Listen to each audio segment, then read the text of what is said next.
How are you? I am so glad to be with you this morning, and I'm grateful that Pastor Casey would invite me to come. And I just want to tell you, I love your pastor, and I love hanging out with him, and love hearing the stories. If you can't even have lunch with him without hearing like 3 or 4 new stories every time, and so he's the best storyteller I know. But I'm grateful for him to let me come and hang out with you for a little while this morning. And I am the campus pastor at Piedmont International University, which means I get to hang out with CJ a lot and a bunch of other students there. And before that, actually, I've been the campus pastor at Piedmont since August 1st of this year. And so I've been connected with Piedmont for a long time. I pastored a church for just short of 9 years on the north side of Winston-Salem.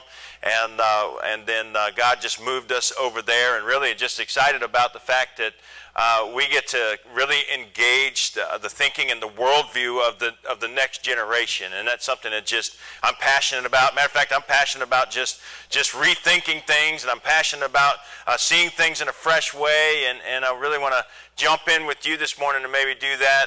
I'm a transplant. God, by His grace, has been moving my wife and I south over the last 15 years, and so I actually was raised in a metropolitan D.C. area. So if you're familiar with Dulles Airport, I was raised about 5 nautical miles from that. So you can imagine, I was in the suburbs, learned how to drive on a Capitol Beltway. Just so you know, I'm nuts behind the wheel. I was raised that way. So if you see me on the street and I'm going crazy, it's just the way I was raised. But anyway, it's all or nothing up there. You drive 85 or 0 up that way. But I was raised there.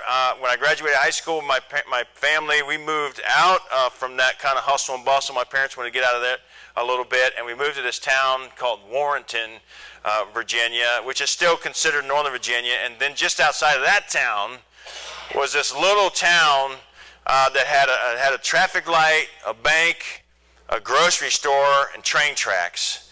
And it was called Catlett. And that is where my wife is from. So I'm from the city. She is 100% from the country. So she's a little bit country. I'm a little bit rock and roll. But it worked out. And so we actually met at church in Warrenton, of all places. Good place to find a woman, apparently. But anyway, we met there, and we 25 years. We just celebrated a few weeks ago our 25th anniversary. So we're grateful to God for that, and wondering how in the world it went by that fast. And I'm kind of grateful I survived it. So, any country girls in the room? If there are any country girls in the room, then you understand what I'm saying. See, I had to learn some stuff. See, we are technically, a lot of people think I'm from the north, but actually, I was raised south of the Mason-Dixon line. Not in the south, but we're going to call it south, all right? And then Laura was a little bit farther south than that in Virginia, and so I had to learn some stuff, and when I met her, I did. I learned there's a difference. You guys know there's a difference between a southern girl and a country girl. Did you know that? Did you know? Like, okay, let me explain. You know, the southern girl, if you upset her, and I was really good at that, by the way. For the first 6 or 7 years of our marriage, we were gasoline and matches. Most of it was my fault. I'm just here to admit it. But here's what I learned. You upset a southern girl, she'll run and cry, call her mom, complain a little bit. A country girl will kill you. So anyway, but I survived, by God's grace, 25 years. And then, so more than half of my life, more than half of our lives, we've been married. That's kind of strange to say. We got married at 21, and I won't tell you how old she is now. But anyway, I know better than do that because you heard what I just said. But anyway, but then for more than half of our married life, we've been in the ministry. It's a partnership with us. I am a pastor and a preacher, and my wife is fine with that, and she's always been one. She's the strong one of the two, but there have been some times when I pastored, I would bring her up on stage, and the deal was as long as I didn't make her say anything, then I would live. And so that's the way we worked it all this time. But, one thing, I don't know what your story's like, but I did grow up in church. If I'd have known that I was going to be in a ministry later on in life, I'd have paid more attention. I grew up in a place really where it was never cool to go to church. So I understand kind of, we're in the Bible Belt now. Some of you are probably raised in a day, I don't think it's necessarily that day now, but you were probably raised in a day where kind of everybody went to church. And if you didn't go to church, you were kind of the odd man out. I didn't grow up in a situation like that. I grew up in a situation where there was no need to go to church unless you were really a Christ follower. Like I said, I really wasn't paying a whole lot of attention to that. I grew up in a church that was a plant when we first started going to it, met in a school and built a building and all that kind of stuff. But I grew up in a Christian home. and I lived by the Christian life, or the Christian rules, if you will. I say that. I didn't have any issue with them. That was the way, that was the law of the house, and I was good with that. But when it came time to really, my parents just, when I became an 18, 19-year-old, and I was out of high school, they kind of let the reins go and kind of trusted in the Lord in my life. And I just kind of traveled away from Christ, because really, honestly, I never was that deeply impacted by his gospel. I heard it before. We lived the Christian life, but I think my story is pretty similar to a lot of people. Matter of fact, one of the catalysts that God used to bring me into the ministry is when I realized I think there are a lot of people in a lot of churches who were just like me. I went to church on Sunday, we checked the box to say we did that, and then I went along throughout the rest of the week, and really the me on Sunday had no leverage or no impact on the me on Monday through Saturday. And I was just missing something. I missed really the awe, I think, of what the gospel of Jesus Christ really was. And I think I made a mistake, and I think a lot of people have made this mistake. I think a lot of people have, in the American church, have reduced the gospel to far, far less than what it actually is. Do you know what I'm talking about? Here, I'll do one. It might make you a little uncomfortable at first, but let me explain it.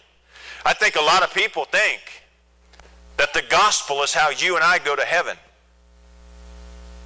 Did you know that is not the gospel? That is a fruit of the gospel. And it's an important one. I mean, there's nothing more important, I think, than where you're going to spend your eternity. But if we reduce the gospel to just simply how you and I go to heaven, we just made the gospel about us. Does everybody follow me? Sometimes we make the gospel and try to distill it down to some kind of very simple theological precept. The problem with that is it reduces the gospel, and when it reduces the gospel loses its strength. It loses its power. Not necessarily its power to see people come to faith in Christ, but it loses its strength and its power to me. I spent a lot of years in church without being stirred. I spent a lot of years in life without the gospel weaving through my story throughout the week. And one thing I've learned is that what we do in this room this morning and me showing up to church on Sunday does not make me a Christian any more than going to McDonald's makes me a Big Mac. It doesn't.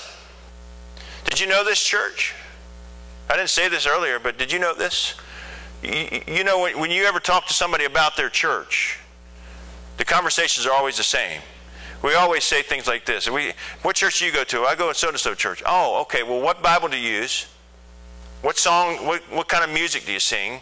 Do you have drums or guitars or organs or pianos, right? Do you use hymn books, no hymn books, ties, no ties, dresses, pants, right? Isn't that the way we do it? What kind of church are you? And so just know this, if we get the gospel right, we understand that the church is not what you do on Sunday morning in this room. The church is what you do from Monday to Saturday out there. That's how Jesus defines his church. And that's how Jesus really defines me. Now, this is very important, and we'll set that tone today. The fact that you're here today matters. You know that, right? The fact that you're in this room matters. The fact that you were faithful to the calling of the body of Jesus Christ, that's a big deal. But I just want to, if we could, I just want to kind of set the tone of the gospel. Not necessarily redefine it, but just put it back on the top shelf. Let's get our all back in the gospel today. And let me tell you how I think we need to do that. If we, I mentioned, reduce the gospel to how you and I go to heaven, or we reduce the gospel to a set of precepts that have theological undertones, we'll miss the strength and the awe of the gospel, because God did not deliver the gospel to us in that way. Did you know that? That God delivered the gospel to us in a narrative. He actually told it and wove it within the story. Now, he did this all throughout the Old Testament.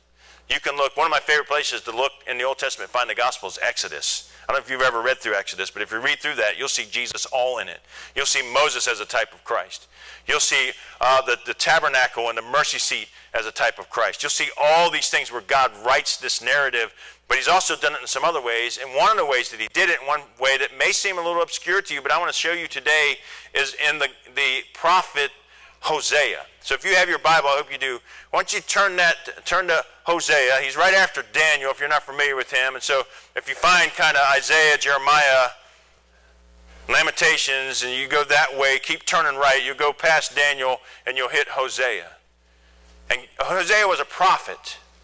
But Hosea was an interesting type of prophet because God was going to speak through his life and his story as much or more than as he spoke through his voice. You know what I'm saying? So prophets were known for standing up and saying, "Thus says the Lord," right? And so Isaiah was really known for that. But then if you get into Ezekiel's story, do you know much about Ezekiel's story? Ezekiel used God in an interesting way. He made him do some stuff like he didn't let Ezekiel speak for a long period of time. And all Ezekiel was allowed to do was to act things out to tell God's message to the people. And so it's crazy. And so with Hosea, God's going to do something very similar with him.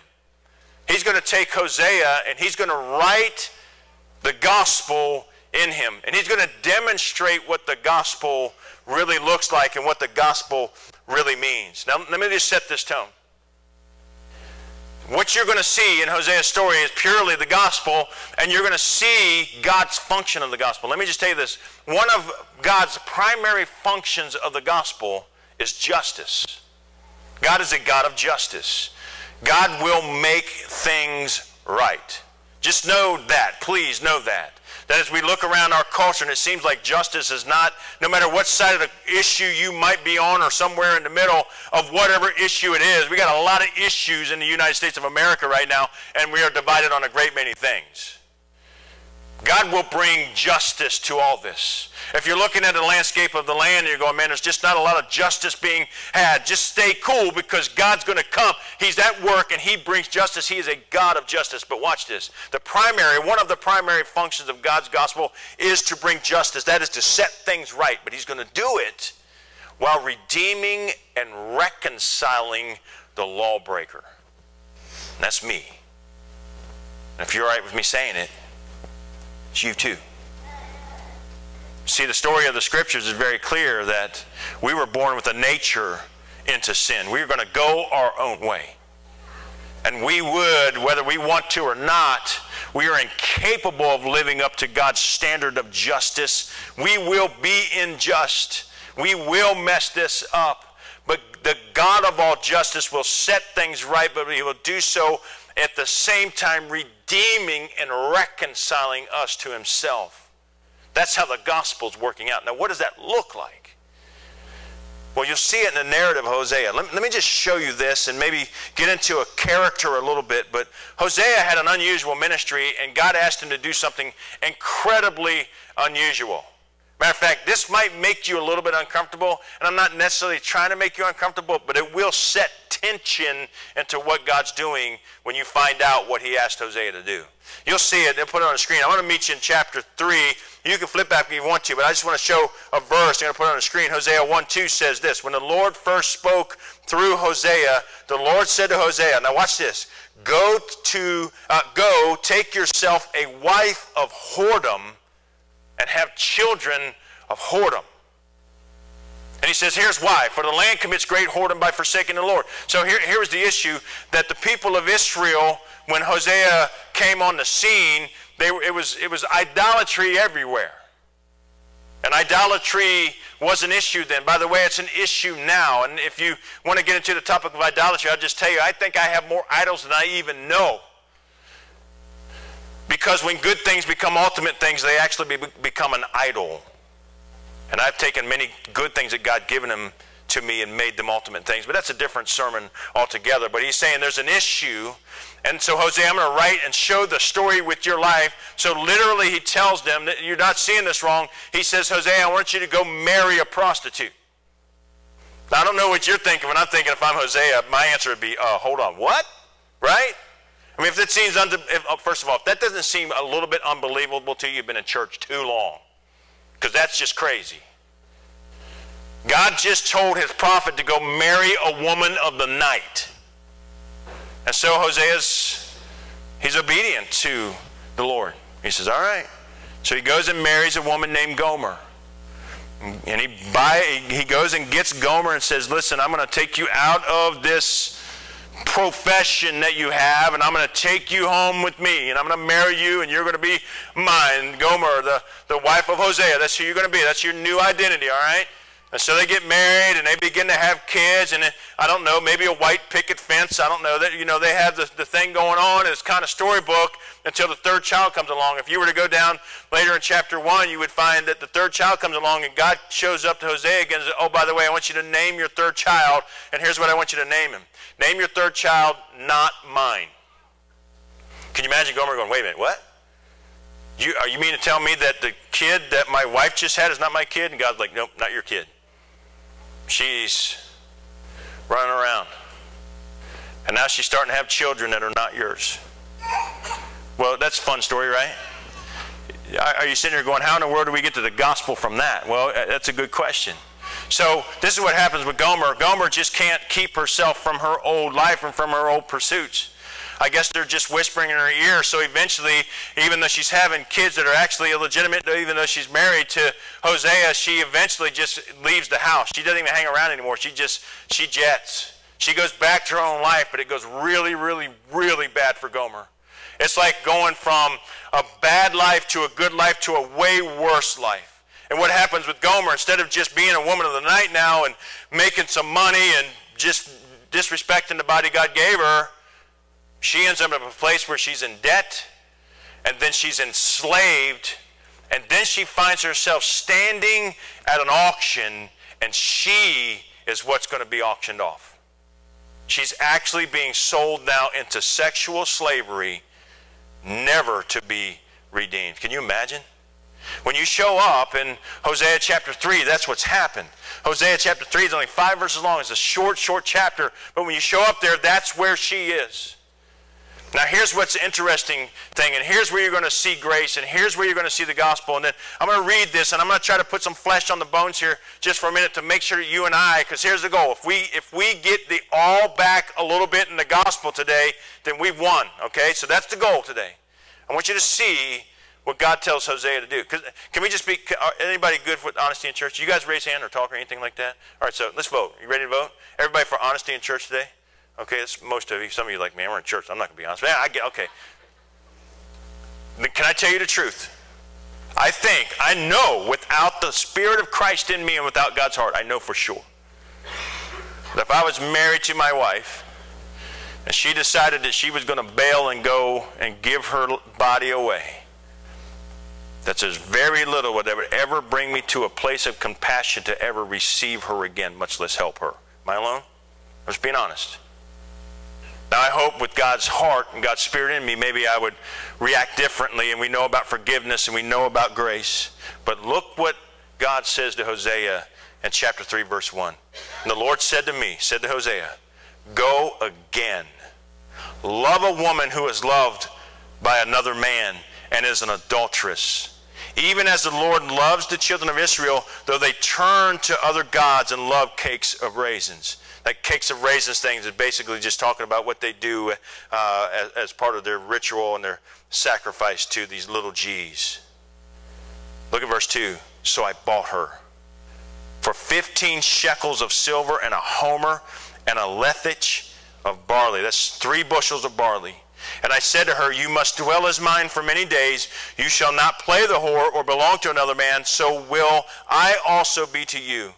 And then here's the story, here's the big picture. For the children of Israel shall dwell many days without king or prince, without sacrifice or pillar, without ephod or household gods. Afterward, the children of Israel shall return and seek the Lord their God and David their king, and they shall come in fear to the Lord and to his goodness in the latter days.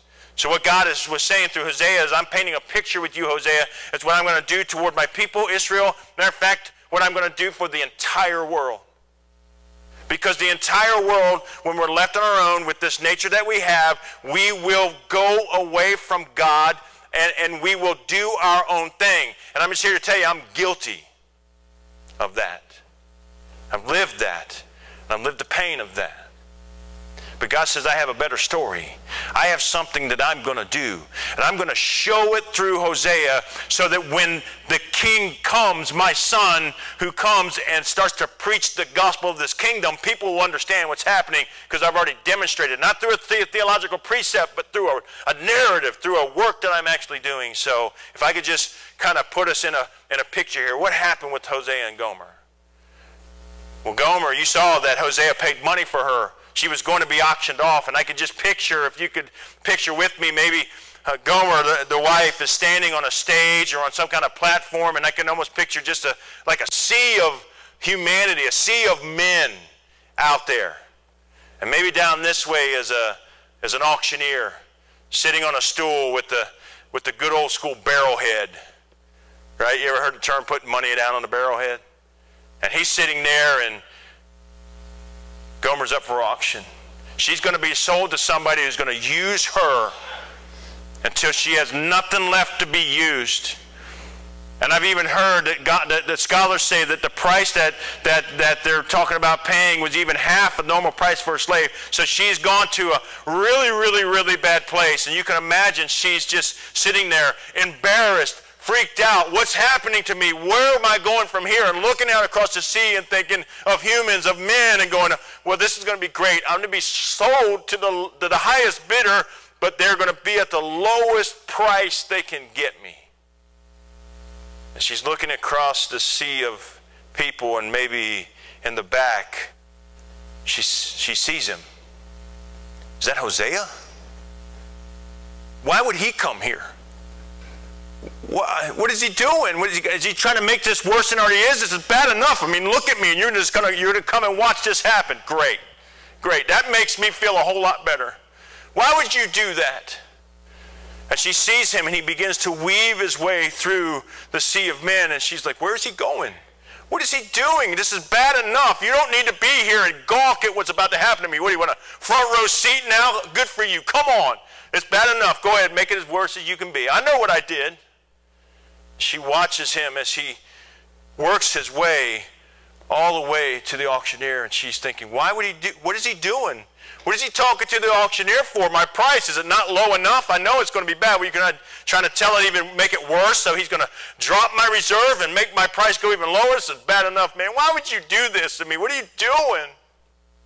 But she watches as Hosea speaks to the auctioneer, and then she watches him as he reaches into his pouch and he starts to pull out money. A lot of money. And he keeps laying it down on the barrelhead until finally the auctioneer raises his gavel and comes down on the barrelhead. Bang! Sold! And she just realizes that Hosea just came, never let the auction take place, paid the full price of her reserved, and redeemed her from the auction of slavery. Ladies and gentlemen, that is the gospel. But there's more. So I'm just telling you, if it were me, what would you do? I mean, if we're just being honest, remember we voted to be honest in church. If I'm honest in church, and I mustered enough in me to go and buy her back, here's what I think I would do. I think I would say, here's some clothes for you. Here's a little bit of food. That'll get you. Here's a little jug of water, and there's a town that way. You get yourself out of here, and I don't want to see you again. I've kept you from ruining your life forever. What you do with it now is your own fault and your own business, but I'm giving you one more chance. But it ain't with me. You go that way, and I don't want to see you again. And what you decide you're going to do will be what you do with your life. Now go. But that's not what Hosea does. You know what he does? He takes her home. He takes her, after giving herself away like that, he takes her home and he washes her clean and he puts new clothes on her, the clothes of a bride. And he says, I want you to know you are Gomer, the wife of Hosea, and you will be my wife for the rest of our life. I have redeemed you for the full price to never go back into slavery again. You must stay with me. That is the fruit of the gospel. You hear what I'm saying? I can't take this gospel when it's given in this kind of narrative and reduce it to just some man-centered idea. Because here's the problem. When we do that, we just make it, you ever got to the point where the gospel just sounds like it's something that you and I are supposed to do? The gospel of Jesus Christ is what he alone has done. This is now beginning to be part of my story. Things are changing for me because I have watched now something happen that I could never make happen. I've watched God, the God of all justice, who has displayed mercy, and I've watched him bring justice and mercy together. This is a crazy, crazy truth. Did you know that about the Old Testament? Anybody ever read through the Gospels? I mean, read through not the Gospels, but I hope you read through the Gospels. Anybody ever read through the prophets? Like, they can be a little daunting sometimes. But here's what you would see if you read through the prophets, all of them. You see all of this language of judgment. Depending on the prophet, some prophet is more judgment than the other. Like if you read through Isaiah, sometimes there's just chapters, it seems like, of God going, I'm going to do this, and this is the judgment that I pronounce against you, and the judgment against this country, and the judgment against that country. But then as you read along, you'll see just little glimpses of mercy. Like through all this judgment, you'll see a paragraph here and there, and then it starts to get bigger and bigger of God saying, but I'm going to be merciful to you. I'm going to be your God. You're going to be my people. He says through Ezekiel, I will take the heart of stone out of you and put in you a heart of flesh. You start seeing all of this merciful language. But here's what I know in our world. You know this too. Did you know you cannot, in our world, it is impossible in our world to bring full justice and be merciful? If there's a crime committed, do you know that in our world? If I went before a judge or you went before a judge, and the judge loved me, but he was just, I mean truly just, which means that whatever I did, whatever infraction I made, the full weight of the law would have to be brought down on me. He could not remain just and extend mercy. That is, let me out of the punishment. Is everybody following me? It's impossible. But you see all through the Old Testament this tension. And it's like the whole world is looking at this going, I see justice, but I see mercy. How does this resolve? Because I can't resolve it in my world. It doesn't work like that here. And then we look and we watch. And then God, in the fullness of time, sent forth his Son, born of a woman, born under the law, Paul says, who comes and lives a life that we cannot live, and puts himself on a cross and pays the debt of my sin that I would never pay, paid the full price of my reserve. And it's at the cross where the whole world gasped collectively to see mercy and justice collide and resolve. You see, I'm just trying my best as I look at this gospel to make sure that you and I don't miss the all. The gospel is an awesome thing. And the gospel is not centered on looking at my sin. The gospel is centered at looking at the greatness of my Savior. You understand what I'm saying? The gospel doesn't beat people down. The gospel lifts people up. Do you hear me? See, here's what I've said. For a long time I've said this. I realized this one day. If we're trying to tell the gospel and it doesn't sound like good news, it's not the gospel. Because the gospel is, in fact, good news. It's the good news of Jesus Christ from eternity past to eternity future. And the gospel impacts me in the moment that I understand that Jesus came after me relentlessly. So the tension of mercy and justice is resolved. Now, that's the gospel in a narrative. But what does that mean? I just want to spend a few minutes and give you really 3 truths. And there could be a lot more. Maybe when you sit down this afternoon and you kind of reel back through this and you think, man, there's a lot of ramifications of the gospel. I'm just here to tell you. But let me give you 3 to think about. They keep me going and keep me, or maybe live out of the awe that I have of the gospel. Let me just say again, I don't want to lose my awe again. Because when I wasn't awestruck by Christ, he didn't matter that much to me. When I wasn't awestruck by his greatness and his love for me, I lived my life on Monday through Saturday like he did not matter. I went through all my high school years like that. I went through my early 20s like that. And it wasn't until by his grace that I found myself on my knees about ready to lose everything that I saw a God who loved me and was willing to go farther than I could ever run from him. This is my story. I wanted nothing to do with God when he came after me. That's good news. And if you're in this room right now, you say, you know what, I came to church today, but I've been doing this for years, or I came to church today, it's my first or second time, and I had somebody talk me into it. I'm just telling you, it doesn't make any difference in this moment what you think of God. He loves you. It doesn't make any difference in this moment how far you're trying to run away from God. He is coming with reckless abandon after you. And he's not going to stop until he gets you. So 3 truths. Number 1 is this. If this is true, if this is in fact the gospel, then it can't be business as usual anymore.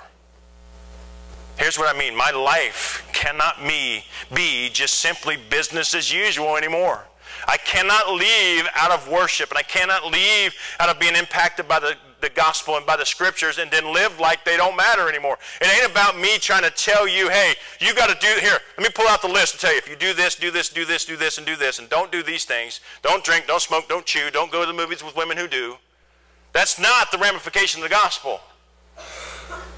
The gospel is I have been so impacted by this truth that I cannot live my life as business as usual. Let me illustrate it with a Bible story that you know.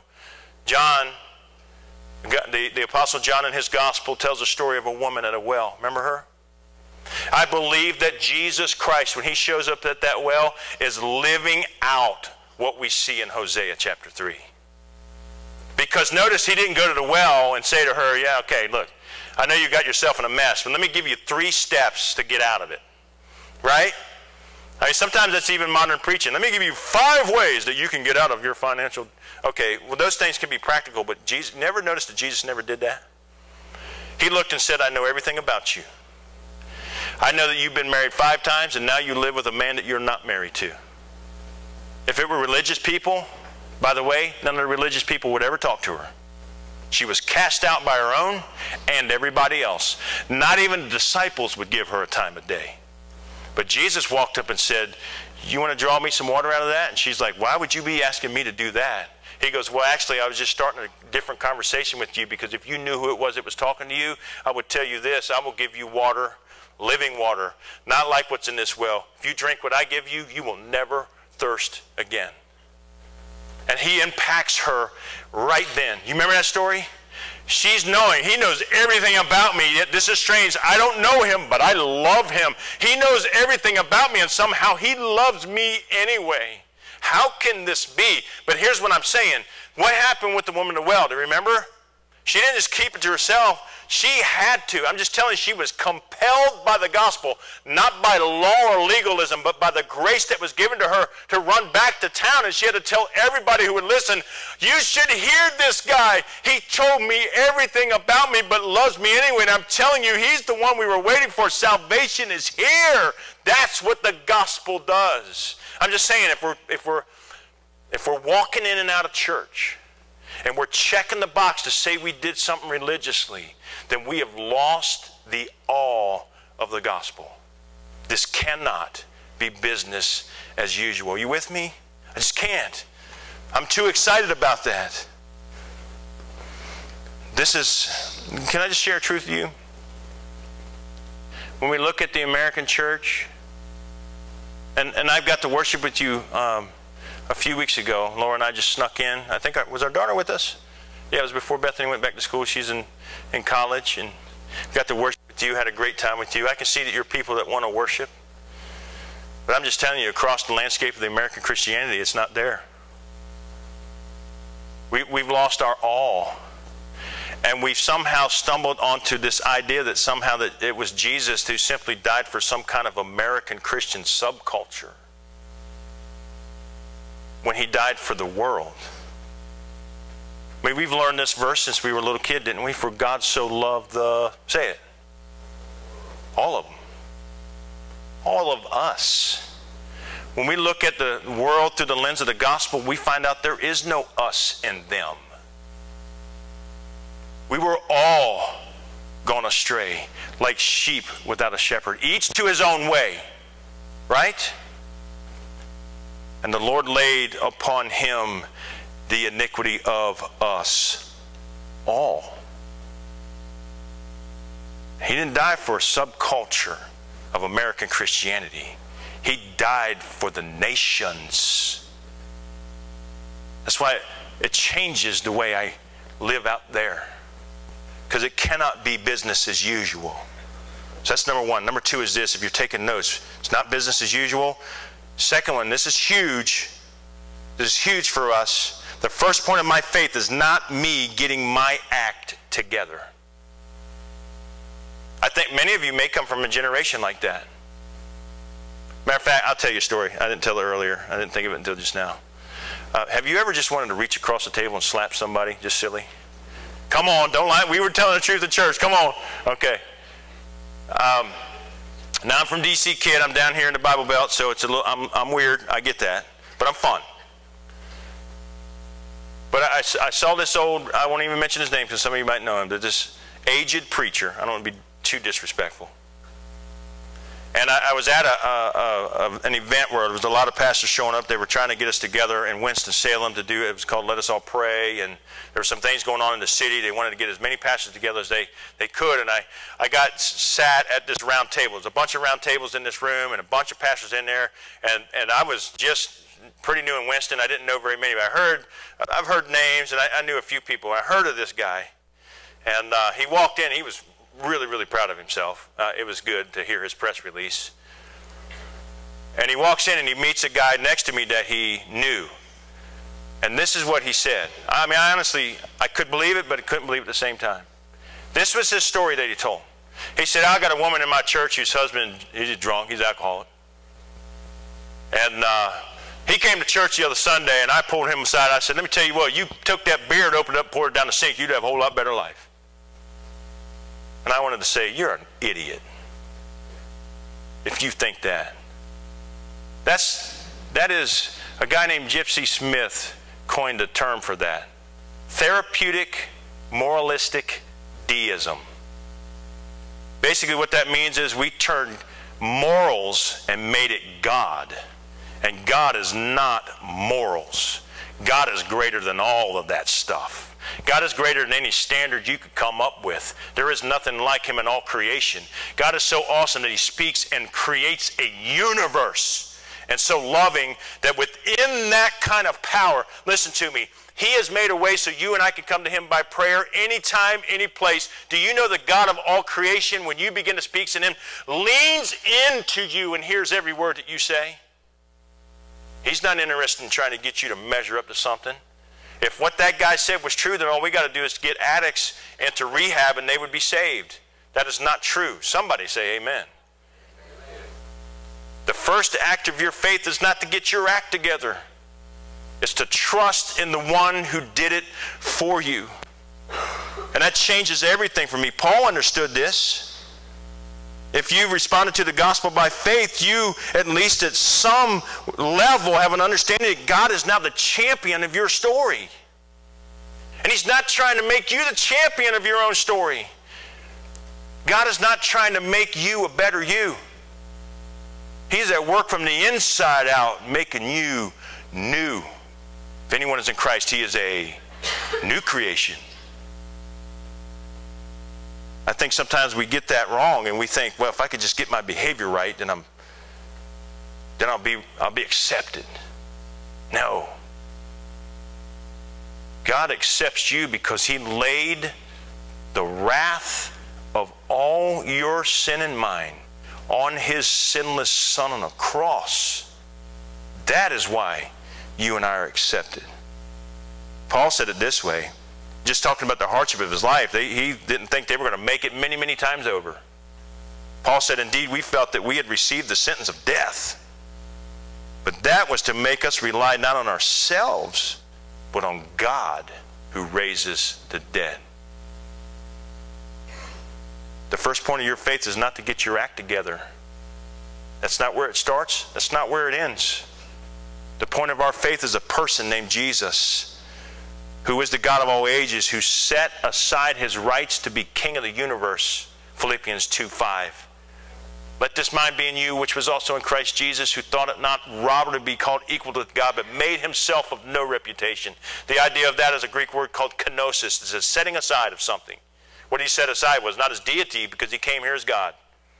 He set aside his rights, put himself in a place, Paul says, as a man, not just a man, but a slave, not just a slave, but an obedient slave, not just one that's obedient, but obedient all the way to death on a cross.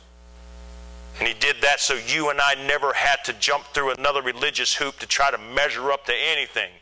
We are measured now by the grace of God on us. That is liberating, because the gospel is liberating. Met a guy, Laura and I think I told you already, we celebrated our 25th anniversary, so we got to sneak away and do a little cruise in the Western Caribbean. The same time Irma was coming up, but we were on the west, thank the Lord. And got up early one morning, and I just woke up about 5:15, so I got out of bed, wandered around the cruise ship, and got some coffee. It was crazy, all the coffee you could drink. I was jittering like this. But anyway, wandered around, ran into Laura. She was wandering around the ship looking for me about 6:30 or 7. We sat down on one of the seats outside on one of the decks, and a guy, big guy from New York, man, he had that raspy, like really cool New York thing going on when he talked. It was awesome. And Jude we just sat down and we just started talking and kind of hit it off. And Jude's like, he found out I was a pastor. Of course, when you're a pastor, people find that out. One of two things happen. Either they're going to tell you their life story, or they are going to bolt and you're never going to see them again, all right? So, but he starts to tell me, he goes, man, I got to tell you. And he says it this way, I've never been a religious person. But over the last 11 months of my life, some stuff have happened that really have changed my perspective. And he started telling me the story of how he owns a landscaping business. He was working, sitting next to a lawnmower, working on a lawnmower. I think he had an employee there with him. And he told me he was sitting on like Indian style for like an hour working this thing, so his legs were fast asleep. Well, this kid walks up and wants the gold chain that Jude has around his neck. And he lifts up his shirt, and there's a 9mm. He says, give me that chain. And Jude's like, oh, okay, it's cool, be cool, everything's fine. And Jude tries to stand up. He stands up, and his legs are half asleep, so there's not much he can do. Well, the kid gets nervous, and he pulls the gun out. And he said, I told you, give it to me. And Jude's like, all right, it's cool, be cool, everything's fine. Well, in all that, the kids get more and more nervous, and Jude said, I knew at one point he was going to shoot me. And so he said, right about the time he pulled the trigger, Jude went like that, and the bullet hit him right there. And it came out over here. And this is his words. Jude said, I was never so happy to be a fat man. He said it went all the way through, hit nothing but fat. And he went around, the guy jumped back, and he jumped off the side of the trailer and ran around, and he hit the ground. He pulled the chain off his neck and held it out like that, and goes, here, take it, here, take it. And the guy came up behind him in the back of his head, pulled the trigger, and the gun jammed. At that moment, Jude stood up, fought the kid off. Everybody runs. He gets himself to the hospital. Finds out that the bullet traveled through and didn't hit anything major. But he found out, when they were doing all the scans, that his bladder was full of tumors. I said, isn't it a crazy thing how you take something so tragic and save your life with it? And he went through the surgery to get the tumors out of his bladder, went through the treatment. So he's sitting there and he's telling you, he said, man, I'm telling you, I was never religious, but I'm a little bit religious now. And I said, Jude, I'm going to tell you something that's going to shock you. I'm a pastor, and I'm the least religious person you've ever met. He's like, what? I'm like, listen to me. Religion, by definition, is the means to appease the wrath of God.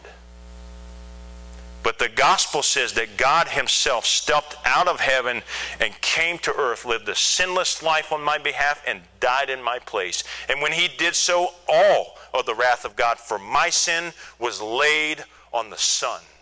I do not need to do a single work ever again to please my God, because he is pleased in me because he sees me through the Son who bore the wrath of my sin for me. I said, Jude, I don't worship because of some religious law. I worship God because I've experienced his grace, and I know him. I can't help but lift my voice And I don't have to worry about walking into church and trying to decide if I measure up to anything. I don't worship to gain the gospel. I worship because I have received it. How about you? I just can't be quiet anymore. And it's not because I'm a pastor and people ask me to come preach sermons. I can't be quiet anymore because I know him and the power of his resurrection. And even through the fellowship of his suffering. I don't have to measure up. My first point of my faith is not me getting my act together. And now here's my last one. I'm almost done. I got a new story now. I got a new story now. If I could take the time to tell you, I don't have the time.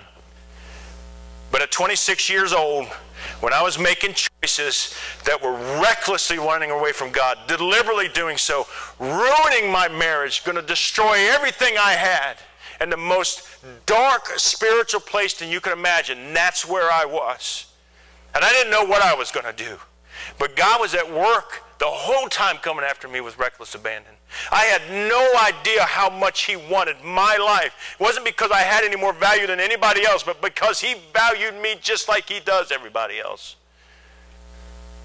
And one night, just because I couldn't do it anymore, and the weight of my own sin and choices was so heavy, in the middle of the night, I was raised in D.C., so I'm in Northern Virginia. In the middle of the night in February on a Thursday night, it was the weirdest thing because it was about 60 degrees outside. I'll never forget it. I hadn't prayed in years. And I was pretty sure that God didn't have a whole lot of care about anything I might have to say. But I couldn't do it anymore. I was wrestling with him. And in the middle of the night, I walked out in my backyard. And for the first time in years, I prayed. You know what I found out? He was never gone. He was there listening all along. And he heard what I had to say. And I watched him redeem my marriage. And I watched him teach me how to be a husband. And I watched him teach me how to be a father. And I'm still working all that stuff. And I'm just telling you, because of Jesus Christ, I will never, ever, ever be the same. Because I didn't have to work for it. I never did have to earn it. But he came after me with everything. The full weight of the gospel lives on us. Are you here? That's why. Have you memorized Ephesians 2:8-9? A lot of people have that memorized. For by grace are you saved through faith, and that not of yourself. It's a gift of God. Not of works, so that no one will ever boast. But there's a verse that comes after that. Do you know it? For we are his workmanship. Some people translate that masterpiece. It comes from a Greek word in the Greek New Testament that sounds a lot like an English word from which we get it, poema. You hear it? We are his poema. It's a word from which we get poem. You and I, if you've stepped into a faith relationship with God through Jesus Christ, you are God's poetry in motion. The reason why God gave the gospel through a narrative is because he was going to write us into that narrative. And now there's more to my story. Now I'm not looking out of the landscape of my circumstance and wondering what's wrong. And no, I don't live and leave it to Beaverland, by the way. I live in the real world because I have a gospel that works in the real world. And God still allows circumstances in my life. But I don't look at my circumstances and wonder why things are the way they are or try to blame anything on anybody else. I don't live my life afraid of taking a risk to do something great. Why? Because I now live in and by the grace of God and his gospel. It's the strength of my life. I have the story now, this story. I am always welcome home. I'm always called the son. And now I have the freedom to be whatever God wants me to be, and no one on this earth can stop that from happening because God is writing me into his story, and that story goes from here to eternity. Do you know that story? Have you stepped into that life? If you're in this room right now and you say, man, I've been going to church all my life. Well, I understand that. For most of it, I have too. Except for my early 20s when I decided I was done. Found out God wasn't done with me. But you can go to church your whole life and never know the awe and the power of the gospel. That it affects everything. The gospel is not just about your future. It's about your past, your present, and the future. It affects everything. But do you know that you're written into the story? If you're in this room and you don't know a time and a place where you began a relationship with God through Jesus Christ by faith, today's your day. This is your gospel. This is the story into which God wants to write you to. It's not for a select few. Aren't you glad about that? He's died for all people, of all ages, of all races, of all nations, of all generations. And even if you're in this room, you say, man, if you knew the stuff I did, I don't need to know. God knows it all. And just like the woman at the well, he's saying to you, I will give you water. You will never thirst again.